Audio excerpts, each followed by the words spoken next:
If you are a Toronto Blue Jays fan, you need to stop whatever you are doing right now, because what just happened ahead of opening day is absolutely massive. We are talking triple dose good news on the injury front, a starting rotation that is about to become one of the most feared in all of baseball, and a lineup so loaded that opposing pitchers are probably losing sleep tonight. It is opening day, ladies and gentlemen. The wait is finally over. And the Blue Jays just handed their fanbase the best possible gift to kick off what is shaping up to be the most electric season in a generation.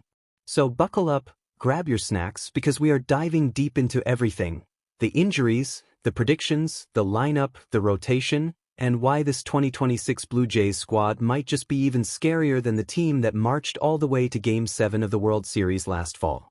Before we get into it, do me a favor right now, hit that subscribe button and drop a comment down below telling me how hyped you are for tonight's game. The Blue Jays Nation is alive, it is loud, and we are just getting started. Let's begin where the biggest news dropped, because the injury updates that came out of Rogers Center on Thursday were nothing short of spectacular. All winter long and through spring training, one name kept coming up in conversations that carried a little bit of anxiety attached to it, and that name was Trey Yesavich. After the kind of post-season performance that made grown adults cry tears of joy, after an unprecedented rise through the Blue Jays farm system that turned him into arguably the most exciting young arm in baseball, Yesavich showed up to spring training carrying some discomfort in his right shoulder. What was initially managed as a workload concern, totally reasonable given how hard he was pushed through Toronto's historic playoff run, eventually revealed itself to be a right shoulder impingement. And just like that, he was placed on the 15-day injured list, retroactive to March 22nd, and all opening day dreams for him personally went out the window. Now, here is where it gets good. Here is where Jays fans can exhale. On Wednesday, Yesavich took the mound in a minor league game down at the Player Development Complex in Dunedin, Florida. And the reports that came back were not just positive, they were electric. General Manager Ross Atkins came out and called the outing very effective, specifically pointing to the fact that his velocity has bumped back up compared to his earlier simulated game appearances this spring. Manager John Schneider went even further, saying the outing was very encouraging in terms of stuff, velocity, recovery, and location. That is basically the medical equivalent of a doctor telling you that you are not just fine, you are thriving. The arm is responding. The velo is back. The stuff is back.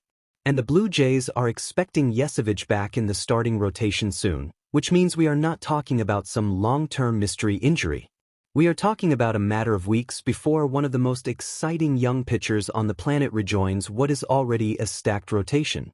And if that were not enough to make your jaw drop, Yesavich himself is actually in Toronto today for opening day festivities. He made the trip. He is in the building. He is soaking in the atmosphere. His next mound work could push toward 45 pitches over 3 innings, and once he gets through that, the path back to the big leagues starts looking very, very short. There were real concerns when this injury first surfaced about whether it was linked to the heavy workload he absorbed during last year's postseason. The Blue Jays pushed their young ace hard through a long and grinding playoff run, and some folks were genuinely worried about what that meant for his arm long-term. But the early returns say his arm is recovering exactly the way the organization hoped. The velocity is bouncing back. The location is sharp. The stuff is cooking. Trey Yesavich is going to be just fine, and when he comes back, this rotation is going to reach an entirely different level. But wait, we are not done with the injury news, because this is a triple-dose situation. Shane Bieber, the veteran right-hander dealing with right elbow inflammation, is throwing off a mound this week. Let that sink in. After weeks of being limited to flat ground throwing, Bieber is back on an actual mound. That is step 1 of the official return process. And while he still needs a full ramp-up that essentially simulates a spring training build-up all over again, it is much, much easier to chart out his return now that he has cleared that critical first hurdle. Getting Shane Bieber back into this rotation is massive. He is a veteran, he has been through the wars, and he provides a steadying and experienced presence that can eat innings and take pressure off the younger arms. Nobody is suggesting Bieber comes back and throws 200 innings. But even a healthy Bieber working in a limited capacity is a significant upgrade to what is already a deep and talented staff. And speaking of which, Jose Berrios, also working his way back, continues to feel really good, and he is similarly expected to throw off a mound this week. Berrios could actually be the first of this injured trio to return to the rotation given how far along his spring training buildup was before the shutdown. So let's zoom out and look at this rotation picture in full, because it is genuinely breathtaking. Right now, heading into opening day tonight, the Blue Jays are rolling with Kevin Gausman, Dylan Cease, Max Scherzer, Eric Lauer, and Cody Ponce. And honestly, that is still a really, really good rotation. Gausman is making his first ever opening day start as a Blue Jay tonight, a fact that became something of a running joke given the timing of it all, and he made it crystal clear in the media that coming to Toronto was the best decision he ever made in his entire baseball career. The man wants to be a Blue Jay for life, and he is going to be incredible tonight. Meanwhile, Dylan Cease is coming off a year where his underlying numbers were dramatically better than his surface ERA suggested, and with elite defense now playing behind him in Toronto, regression toward the mean looks firmly in his favor. Scherzer is a legend who knows exactly what he is doing. Lauer is underrated. And Ponce is full of upside. Now add healthy versions of Yesevich, Bieber, and Berrios back into that picture over the next several weeks, and you have an embarrassment of starting pitching riches that would make any front office in baseball envious. Some of those guys are going to have to find new homes or move to the bullpen as the season progresses, and that is a fantastic problem to have.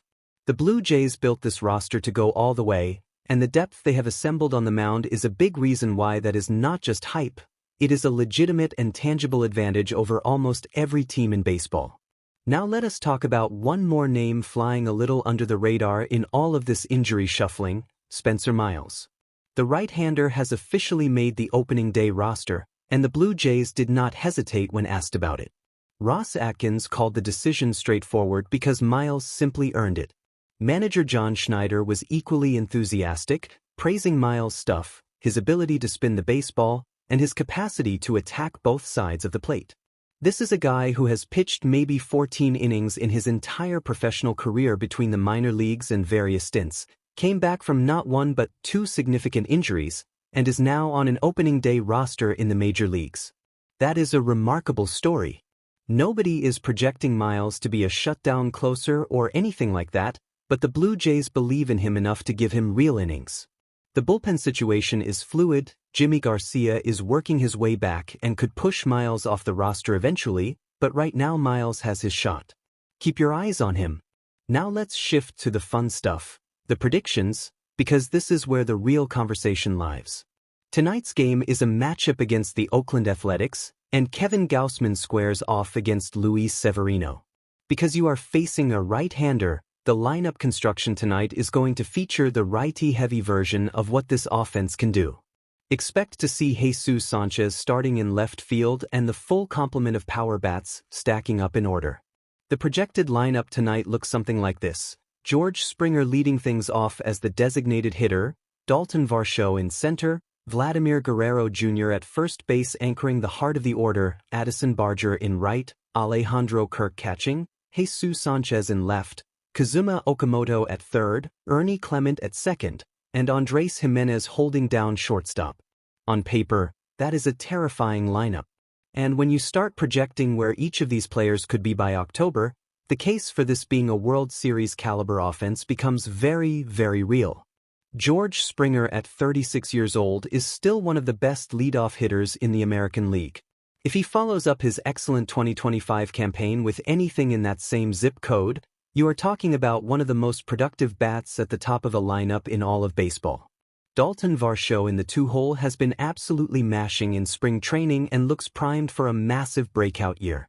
The advanced metrics on Varsho have always suggested he is better than his surface numbers let on, and a full healthy season from him could genuinely surprise some people.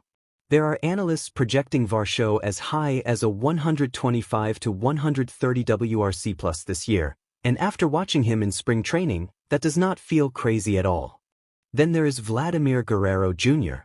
Where do you even begin?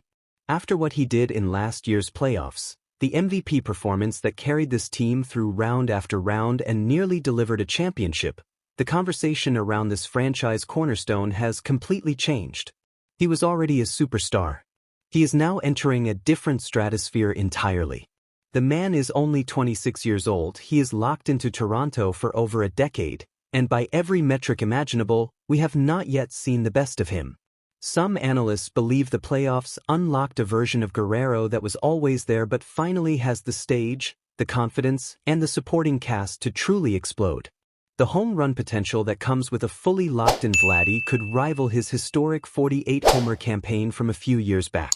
He is the engine that runs this entire machine, and when Guerrero is cooking, this team is virtually impossible to beat. He is the team MVP. He is the AL MVP candidate. And tonight, watching him step into the batter's box for the first pitch of the 2026 season, that is going to be a moment. The new addition to watch most closely this year is Kazuma Okamoto. This is the X factor. This is the wild card. This is the player who could push this lineup from very good to genuinely historic. The Blue Jays brought him in to replace the offensive production they lost when Bo Bichette departed, and they actually made the move before they even knew the Jesus Sanchez trade was going to happen, which tells you how aggressive this front office was in reshaping the roster this offseason. Okamoto arrives having posted monster numbers in Japan over multiple seasons, and the power he showed in international play has scouts genuinely excited. The adjustment from NPB to MLB is never guaranteed, and he will face new pitching, a new country, a new language, and enormous expectations from day one. But if Okamoto figures it out even partially, if he posts somewhere in the 110 to 120 WRC plus range and contributes 20 plus home runs, the Blue Jays just replaced Bichette's bat while adding a more power-oriented profile. That is the kind of roster construction that wins championships. He is the guy to watch all season long. Addison Barger is another name poised for a monster year. The raw power he has shown in spring training has been legitimately jaw-dropping, and multiple analysts have him as the team's leading home run candidate with the upside to make a run at 40 bombs if his development continues on the upward trajectory it has been on. Barger has worked hard on his plate discipline, his swing decisions have improved dramatically, and he is entering the season with something to prove after a strong but not quite dominant rookie campaign. This could be the year everything clicks for him in a massive way. Jesus Sanchez gives this lineup real teeth at the bottom of the order on the days he starts, particularly against right-handed pitching where he has historically mashed. His addition via trade was one of the most underrated moves of this entire offseason.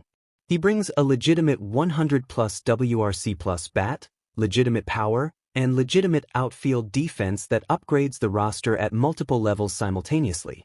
If Sanchez can post something in the 110 to 115 WRC plus range across a full season of at-bats, that is a massive win for this team. Ernie Clement, the legend, the folk hero, the man who rewrote the postseason record books last fall, returns for what should be a fascinating season. Most people focus on his incredible playoff performance, but what gets overlooked is his quiet excellence as an everyday player. He is versatile, he is reliable, he grinds out quality at-bats, and he has the kind of infectious energy in the dugout that teammates feed off. Do not sleep on what Clement can provide over 162 games. Andrés Giménez at shortstop is the other player who could dramatically outperform expectations in 2026. His first season in Toronto was hampered by injury and he never quite found his rhythm. A full, healthy season from Giménez at shortstop gives you elite defense and the potential for 25 to 30 stolen bases with real on-base ability. The advanced metrics have always loved him, and a bounce-back year from Giménez alone could be worth several wins above replacement compared to what this team got out of the shortstop position last year. From a big-picture standings perspective, the case for the Blue Jays to win the AL East is genuinely strong. Ross Atkins said it without hesitation. This team is better than it was heading into last season. The starting pitching got significantly deeper. The defense improved in a major way, particularly with Giménez as a full-time shortstop. The offense got more well-rounded and more powerful. And the bullpen, led by Jeff Hoffman and Tyler Rogers, is a serious weapon. Some projection systems have the Yankees slightly ahead, but remember, this is the team that beat the Yankees in the ALDS last year. This is the team that took the Mariners in 7 in the ALCS. This is the team that pushed the defending champion Dodgers all the way to the 11th inning of Game 7 before the season ended in heartbreak. The Blue Jays do not flinch. They do not back down.